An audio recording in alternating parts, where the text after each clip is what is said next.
Ladies and gentlemen, welcome to another Reddit video, the series where you can submit your videos, photos, memes, questions, or anything related to the world of professional wrestling over on the Santi Zap Videos Reddit page. So if you'd like to have your garbage featured in next week's Reddit video, make sure that you go check out the Reddit page. I'll put the link in the description for you. There's already over 6,000 wrestling fans over there, and I'm hoping to make it 7,000 before the end of the month. So go check it out. As always, don't forget to subscribe to this channel, ring that bell for notifications. If you're a wrestling fan, I'm confident that you're going to fall in love with this YouTube channel because we always upload daily wrestling content. And if daily isn't enough, don't forget about the Patreon, patreon.com/SantiZap. Over there, you get 5 weekly match watch-alongs. You're going to get the weekly Undertaker WrestleMania match watch-along, the Royal Rumble watch-along that we're currently doing, the Raw, SmackDown reviews, and the Wrestling is Cool podcast 3 days earlier than everywhere else. So it's a lot more content. Go check it out, patreon.com/SantiZap, link in the description, link in the pinned comment. All right, let's see what atrocities you sent in this week. Dominik Mysterio is the single greatest interviewer on the roster.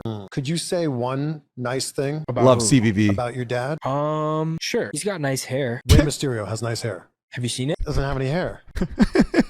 Sucks to suck. Dude, Dominik Mysterio always nails these interviews. He's so goddamn funny. Damn, I wish people gave him a chance to talk on the mic on Monday Night Raw, but you people just boo him out of the building. This man is comedic gold when given the chance. P. Diddy escaping the prison guards. Ain't no way. There's a baby oil wrestler on AEW? Oh, okay, that might be the best thing that anyone's ever submitted on this subreddit. That is genius. I love this. Bro cannot play video games. Bro rage quit. Oh no. I can already tell what this is gonna be.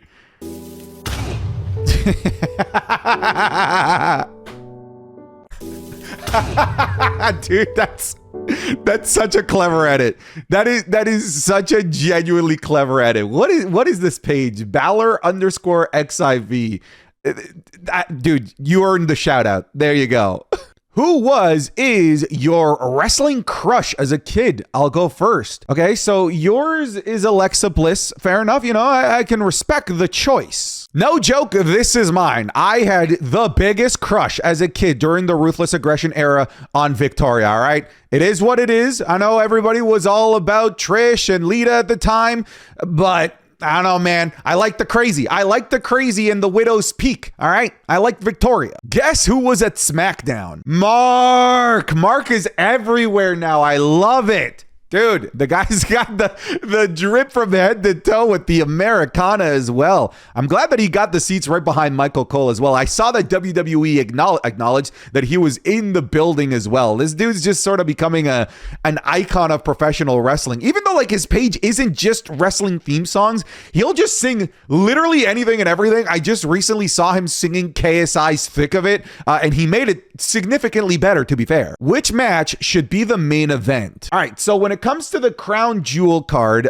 look, I think it's the bloodline that goes on last, especially if there is a special surprise at the very end. With this being in Saudi Arabia, I could totally see the show closing with Sami Zayn saving Roman Reigns, Jay, and Jimmy, and that being the big, feel good moment for the Saudi audience because they love their boy Sami Zayn as well. The fact that the world titles aren't actually on the line tells me that you should probably end with the biggest needle mover in terms of storylines, and that's going to be the Bloodline saga, because frankly, at the end of the day, when the smoke settles after Gunther versus Cody Rhodes, well, here's the thing, there's no smoke, there's nothing to settle afterwards, because the story after this match doesn't matter because it's a one-off exhibition. Meanwhile, this match, the Bloodline match, is going to be the catalyst for storylines for the next month leading into Survivor Series War Games. So this should main event. What happened to this? Literally ended before it even getting started.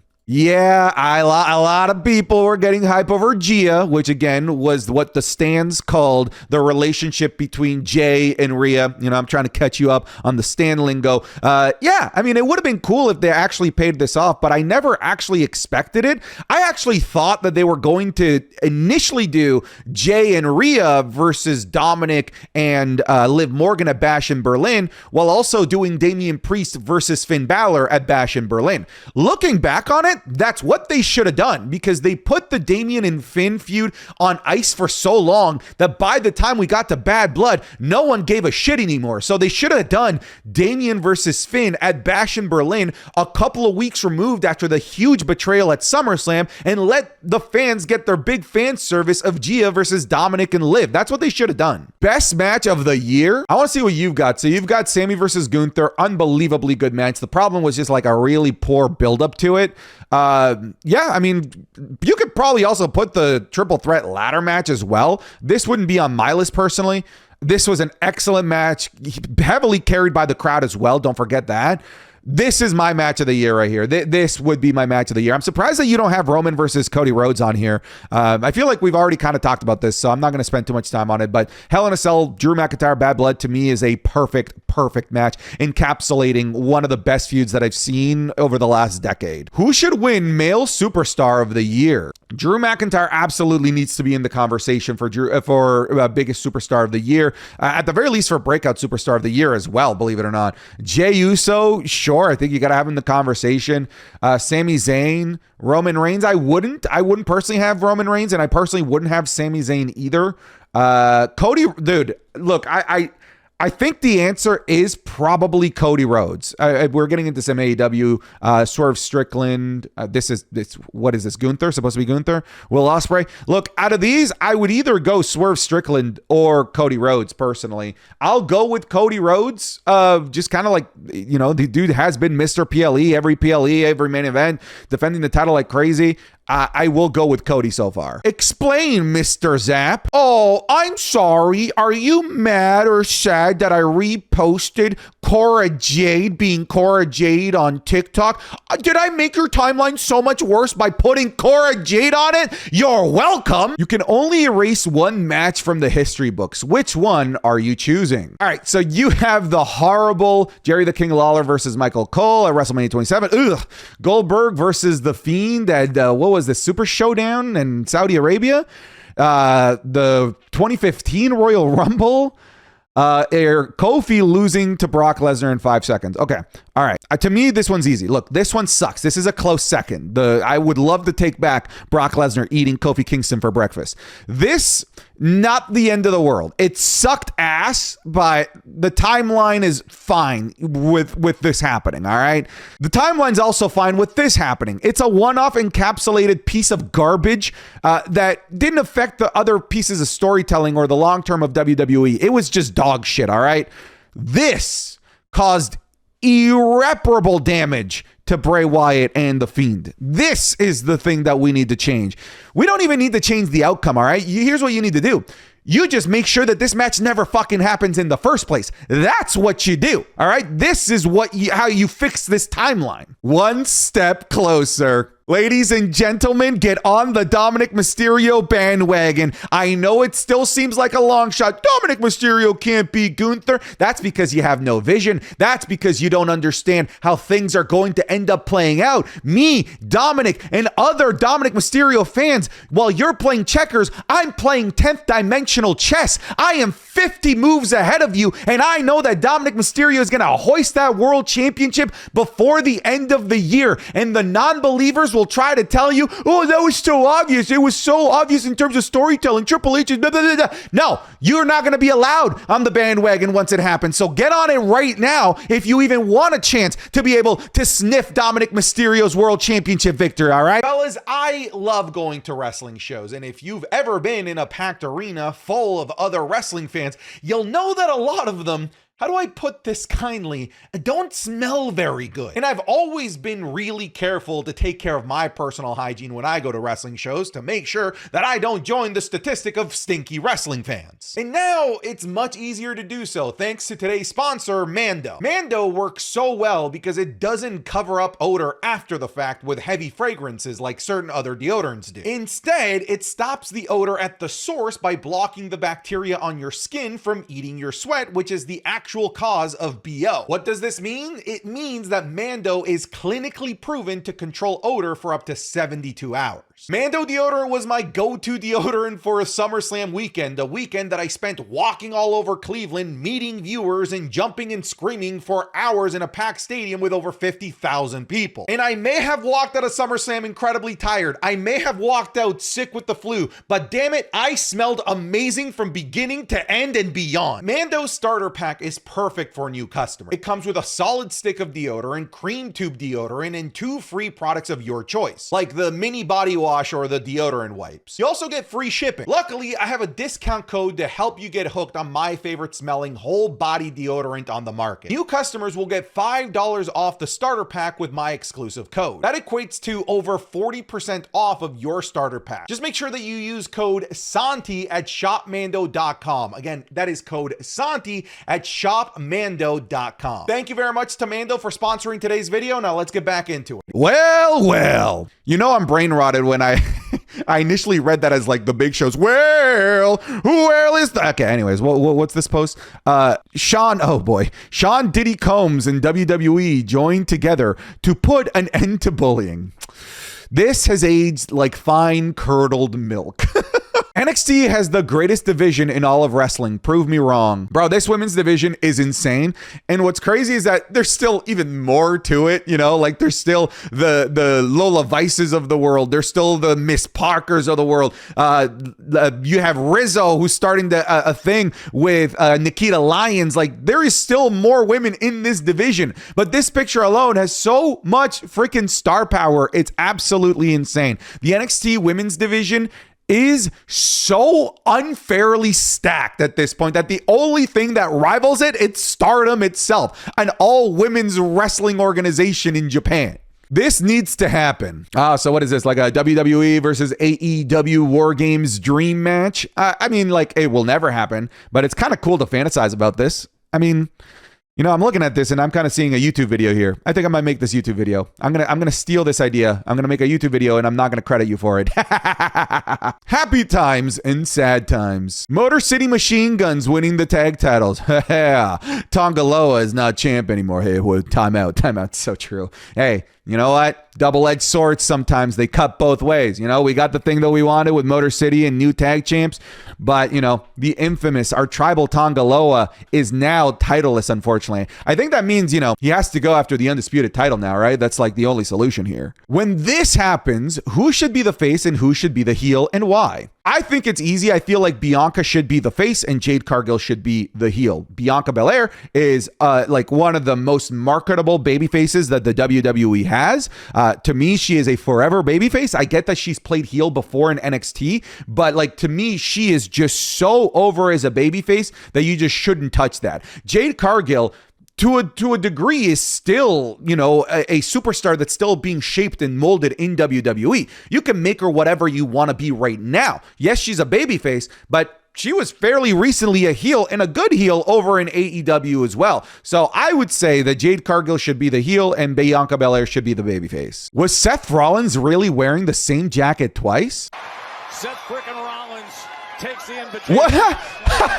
Yo, I did not notice that the first time I watched this. That's hilarious. Okay, that's I don't get why it's funny, but it is. Be careful, guys. SmackDown was pre-taped. Here's a spoiler. John Cena, the new undisputed champion, of course, and he's so incredible that he came back, beat Cody Rhodes, and the magic and the aura of Cena split the belts into two again. All right. I'm sorry to spoil SmackDown for you, all right? I'm sorry to be that guy, but you should have been in the arena, all right? Roman Reigns is the best Paul Heyman guy of all time. Agree or disagree? Okay, so let me put on my nerdy wrestling Mark glasses for a second. Define Paul Heyman guy, right? Because is Roman Reigns a Paul Heyman guy? Or is Roman Reigns a guy that's managed by a fella named Paul Heyman who goes by the Wise Man? Because I feel like some people can make the argument that Roman Reigns isn't like a traditional Paul Heyman guy in the sense of like a Brock Lesnar or anyone else that Paul Heyman has really, molded their careers. I feel like the answer is that Heyman is more the wise man than he is a Paul Heyman to Roman Reigns, if that makes any sense. I think the answer is still yes, though. I feel like when you look at what they've accomplished together, you have to say that Roman is the best Paul Heyman guy of all time. But if you were to sit here and make the argument that he's not a Paul Heyman guy, and I'm willing to hear it, then it's probably Brock Lesnar. I think Santi took the producer job. Look, all right, I get it. Dominik Mysterio is all of a sudden in the limelight. All right, I get it. He's getting championship opportunities. And I also get it that there was a writer-producer position that was recently open in the WWE. I will not confirm or deny that I took that job, all right? Maybe it's just a coincidence that that job became available, and then whoever took that job realized that they were misusing Dominik Mysterio, and now they're giving you exactly what you all deserve. What happened to this? It's like it never happened. It'll come back. It'll come back. I mean, it's not like it never happened, but, you know, when The Rock can only appear a handful of times a year, then, you know, you're going to have to go several months in between developments of storylines, etc. It was weird, however, that ever since this did happen, that no one from the bloodline has brought it up. Like, literally nobody has mentioned the fact that The Rock came back at Bad Blood at all. That's what's weird. So we'll see how this plays out, but I do think that we get The Rock back at like Survivor Series or something. We found another one. Another what? It's time to play the game. It's time to play the game!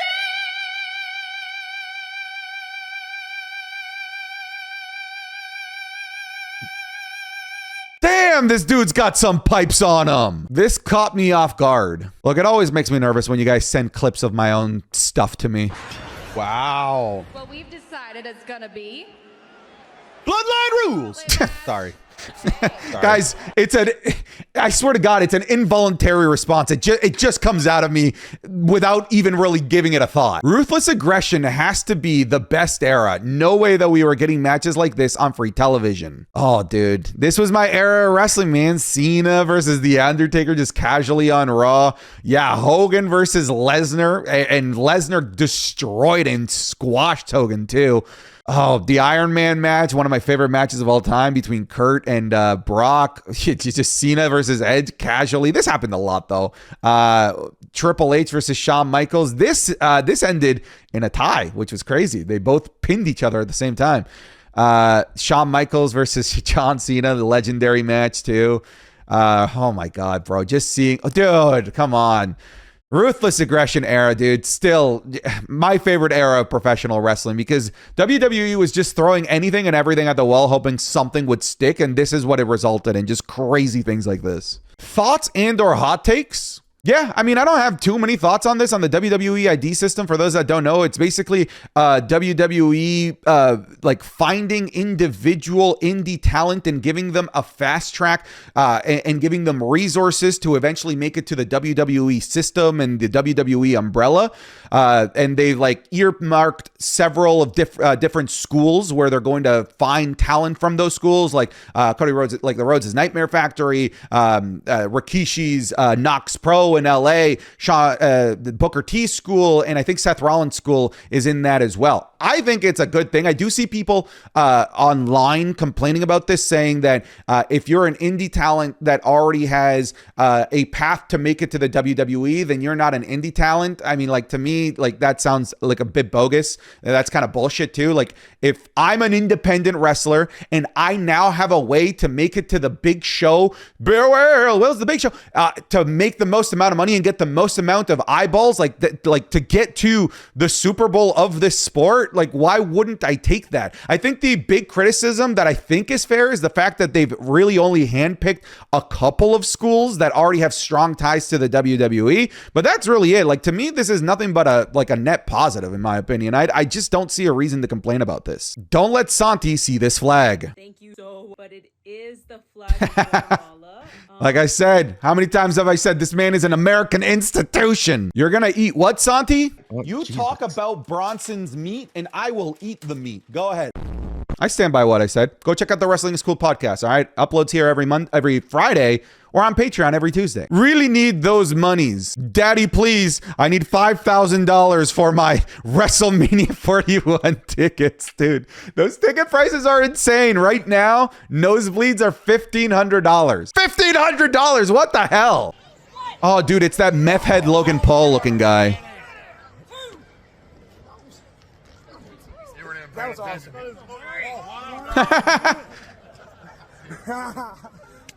Oh, I love my job. Bro, this guy, this guy looks like Logan Paul beat up Logan Paul. I don't know how to explain it. It's Uncanny Valley Logan Paul. It's The Hills Have Eyes Logan Paul. It like looks like him if you really squint and you deform his facial features, but like it also like it does not look enough like him to definitively say that that's Logan Paul. There's just something off about the meth head Logan. 4 out of 5 people suffer from diarrhea. The one person who enjoys it. All right. We're getting to the point in the Reddit video where people are just sending the shittiest memes. Okay, no pun intended. Why is this so accurate? All right, so you got this and then... Dude. What the... Bro, that is 1-to-1. That is awesome. Thank you for sending this. This is brilliant. I think I speak for all of us when I say Santi has done irreversible damage to this community when referring to The Rock. The final boss. It's gonna be Bloodline Rules. No, don't pin this on me. You're the one that went to The Rock's, what is this, a wax museum? You're the grown-ass adult doing this in public. Do not put this on me, all right? I will not take credit for doing this to the wrestling community, all right? You can't pin this on me. Santi's app out of context. I hate when people submit these. What did I say this time? Steele says, Santi, what's your favorite muscle group to train? This dick. All right, you know what? I'm a funny guy. I'm a pretty funny guy. I made myself laugh on that one. Thoughts on this Halloween costume? Attracted to your friend as both genders? Yes. Everything about this is attractive. How does this man do this? Just got caught between the eyes. Charges in. Whoa! Dear Lord, man. Javon is a freak, bro. Dude, this was one of the best matches of the year to come out of NXT. I firmly believe that. Get him. So good. Yo, Nom, I'll give you $20 if you throw your... All right. We're almost at the end of the video, folks. Just stick with me here, all right? The first thing that Santi Slammers wake up to, well is the big... God. All right, I'm ending the video there. All right, folks, thanks so much for submitting in whatever this fucking was. That's it. I'm done. Get out of here.